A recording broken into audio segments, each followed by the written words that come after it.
HSA ഇനി free ആയി പഠിക്കാം. 20 ലക്ഷം രൂപ വരെ നിങ്ങൾക്ക് സ്കോളർഷിപ്പ് നേടാം. CC നിങ്ങളെ അധ്യാപകരാക്കും. For more details 8589083568. ഹായ്, അപ്പോൾ HSC സോഷ്യൽ സയൻസ് എക്സാമിന് വേണ്ടി പ്രിപ്പയർ ചെയ്യുന്നവരാണ് അല്ലേ നമ്മളെല്ലാവരും തന്നെ. നമ്മുടെ ഏറ്റവും വലിയ ടെൻഷൻ ഇപ്പം എന്താണ്? നമ്മുടെ എക്സാമിൻ്റെ നോട്ടിഫിക്കേഷൻ വന്നില്ല. ബാക്കി എല്ലാ സബ്ജക്റ്റിൻ്റെ എന്താണ് നോട്ടിഫിക്കേഷൻ വന്നു, സോഷ്യൽ സയൻസിൻ്റെ നോട്ടിഫിക്കേഷൻ വന്നില്ല. അപ്പോൾ ബാക്കിയുള്ള സബ്ജക്റ്റുകളെ അപേക്ഷിച്ച് നമ്മളപ്പോൾ എന്ത് ചെയ്യണം? ഇത് നമ്മളൊരു ബെനിഫിറ്റ് ആയിട്ട് കാണണം അല്ലേ. നമുക്ക് അത്രയും കൂടി സമയം കിട്ടുവാണ്, നമ്മുടെ എക്സാം പഠിക്കാൻ വേണ്ടിയിട്ട് കുറച്ചുകൂടി സമയം കിട്ടുവാണ്. പിന്നെ ബാക്കിയുള്ള സബ്ജക്റ്റുകളെ അപേക്ഷിച്ച് നമ്മുടെ എക്സാമിൻ്റെ ഒരു പ്രത്യേകത എന്താ? നമുക്ക് വാസ്റ്റ് സിലബസ് ആണ് അല്ലേ. നമ്മുടെ സിലബസ് ഭയങ്കര വാസ്റ്റ് ആണ്, ഒരുപാട് നമുക്ക് പഠിക്കാനുണ്ട്. അപ്പോൾ നമ്മൾ എല്ലാ ദിവസവും പഠിച്ചാലേ, എല്ലാ ദിവസവും കുറച്ചധികം സമയം പഠിച്ചാൽ മാത്രമേ എന്ത് ചെയ്യാൻ പറ്റുള്ളൂ? നമുക്ക് നമ്മുടെ പോർഷൻസ് കവർ ചെയ്യാൻ പറ്റുള്ളൂ. പ്രത്യേകിച്ച് HSC പോലുള്ള എക്സാമുകളാകുമ്പോൾ എന്താണ്, നല്ല ഡീപ്പായിട്ട് ക്വസ്റ്റ്യൻസ് ഉണ്ടാവും അല്ലേ. അപ്പോൾ കഴിഞ്ഞ പ്രാവശ്യത്തേക്ക് ക്വസ്റ്റ്യൻ പേപ്പർ നോക്കുമ്പോൾ നിങ്ങൾ വിചാരിക്കും അത്ര വലുതായിട്ടൊന്നും ചോദിച്ചിട്ടില്ലല്ലോ. ഇപ്പോൾ PSC പഠിക്കുന്നവരാണെങ്കിൽ നിങ്ങൾ വിചാരിക്കും ഒരുപാട് ഡീപ്പിലൊന്നും ചോദിച്ചിട്ടില്ലല്ലോ എന്ന്. പക്ഷെ എന്താണ്, PSCയുടെ പാറ്റേൺ ഒക്കെ മാറിയിട്ടുണ്ട്. അപ്പോൾ ഇനി നമ്മൾ ഒരു എക്സാം, HSC പോലുള്ള എക്സാമിന് നമ്മൾ എന്ത് പ്രതീക്ഷിക്കണം? അത്യാവശ്യം നല്ല ഹൈ ലെവലുള്ള ക്വസ്റ്റ്യൻസ് തന്നെ പ്രതീക്ഷിക്കണം അല്ലേ. അപ്പോൾ നമ്മളിപ്പോൾ ഒരു ടോപ്പിക്ക് പഠിക്കുമെന്ന് വെച്ചു, ഇപ്പോൾ ഹിസ്റ്ററി ആണെങ്കിൽ പഠിച്ചു തുടങ്ങിയെന്ന് വെച്ചു.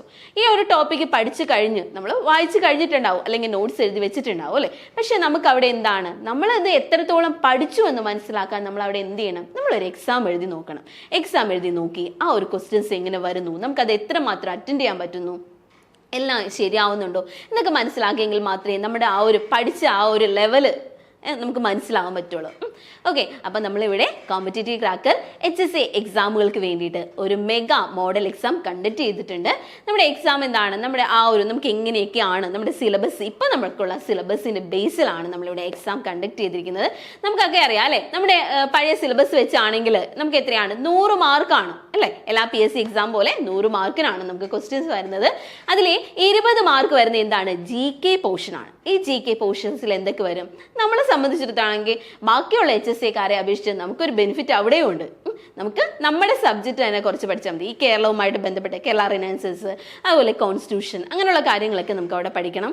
പിന്നെ നമുക്ക് കറണ്ട് അഫേഴ്സ് പഠിക്കണം, ടീച്ചിങ് ആപ്റ്റിറ്റ്യൂഡ് പഠിക്കണം അല്ലേ. അതെല്ലാം കൂടി എത്രയാണ്? 20 മാർക്കിനാണ് വരുന്നത്. ആ 20 മാർക്ക് ഏതാണ്, ഏത് ലാംഗ്വേജ് ആണ്? ഇംഗ്ലീഷിലാണ് 20 മാർക്ക്.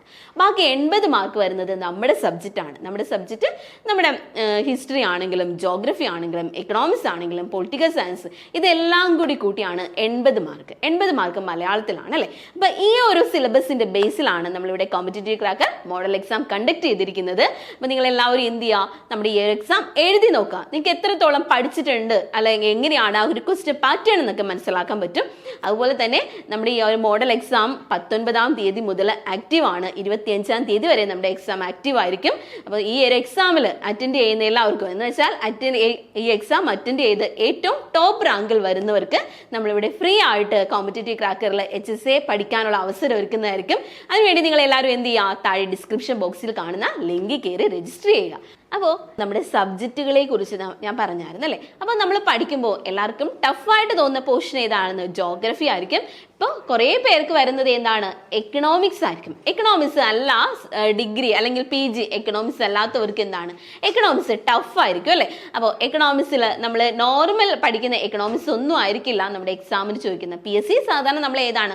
5 ഇയർ പ്ലാൻ പഠിക്കും, ആസൂത്രണ കമ്മീഷൻ, നീതി ആയോഗ്, പുത്തൻ സാമ്പത്തിക പരിഷ്കാരം, ഇതൊക്കെ ആയിരിക്കും നമ്മൾ എക്കണോമിക്സിൽ കൂടുതലും പഠിക്കുന്നത്. ഇപ്പോൾ PSC എല്ലാവരും ഓൾറെഡി പഠിച്ചുകൊണ്ടിരിക്കുന്നവരായിരിക്കും അല്ലേ, ഈ എക്സാം ഒക്കെ എഴുതുന്നവർ.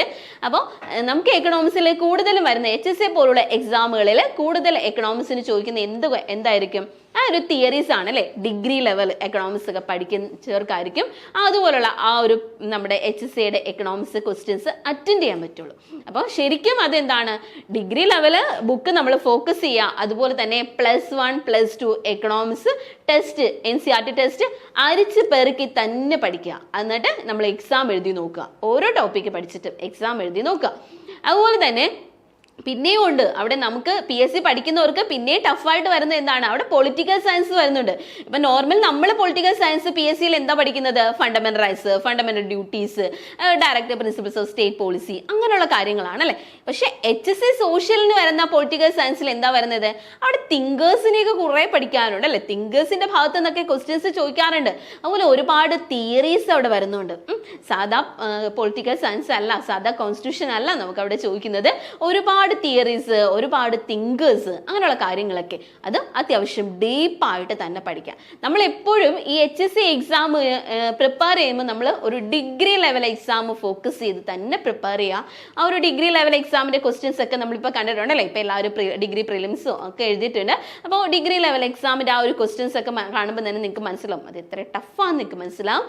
ആ ഒരു എക്സാം പാറ്റേൺ തന്നെ നിങ്ങൾ പ്രതീക്ഷിച്ച് എന്ത് ചെയ്യുക, എക്സാം നമ്മുടെ സോഷ്യൽ എക്സാമിന് വേണ്ടി പ്രിപ്പയർ ചെയ്യുക.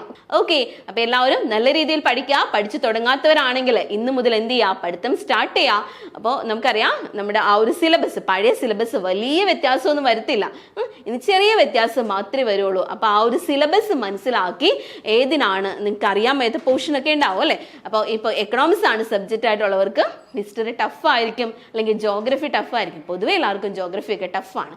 അപ്പൊ ആ ഒരു പോർഷനൊക്കെ കൂടുതൽ ഇമ്പോർട്ടൻസ് കൊടുത്ത് പഠിക്കുക. അതുപോലെ തന്നെ ഞാൻ എപ്പോഴും പറയുന്ന പോലെ സ്കൂൾ ടെസ്റ്റ് ഭയങ്കര ഇമ്പോർട്ടൻ്റ് ആണ്. ശരിക്കും പറഞ്ഞാൽ 5ാം ക്ലാസ് മുതൽ +2 വരെയുള്ള സ്കൂൾ ടെസ്റ്റ് പഠിക്കണം. ഓക്കെ, അപ്പോൾ ഇതിൻ്റെയൊക്കെ ഒരു ബേസിലാണ് നമ്മളിവിടെ എക്സാം കണ്ടക്ട് ചെയ്തിരിക്കുന്നത്. അപ്പോൾ എല്ലാവരും എന്ത് ചെയ്യുക, നമ്മുടെ ഈ ഒരു മോഡൽ എക്സാം എല്ലാവരും അറ്റൻഡ് ചെയ്യുക. ഒന്നുകൂടി ഞാൻ പറയുവാണ്, 19-ാം തീയതി മുതൽ 25-ാം തീയതി വരെയാണ് നമ്മുടെ മോഡൽ എക്സാം ആക്റ്റീവ് ആയിട്ടിരിക്കുന്നത്. അതുപോലെ എക്സാമിൽ ടോപ്പ് റാങ്ക് വരുന്നവർക്ക് എന്തുണ്ട്, CCയിൽ സൗജന്യമായിട്ട് HSC പഠിക്കാനുള്ള അവസരമുണ്ട്. അപ്പോൾ എല്ലാവരും താഴെ ഡിസ്ക്രിപ്ഷൻ ബോക്സിൽ കാണുന്ന ലിങ്കിൽ കയറി രജിസ്റ്റർ ചെയ്യുക. Okay, thank